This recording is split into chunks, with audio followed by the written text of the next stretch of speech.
Александр Блок.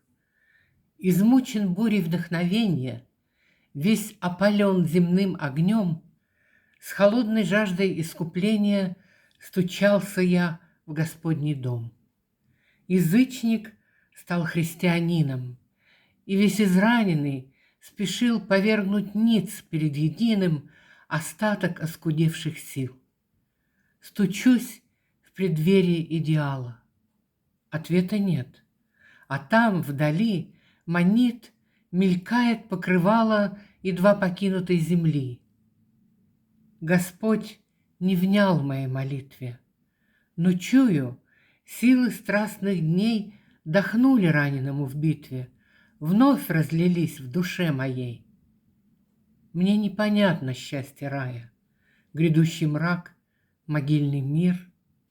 Назад. Язычница молодая зовет на дружественный пир.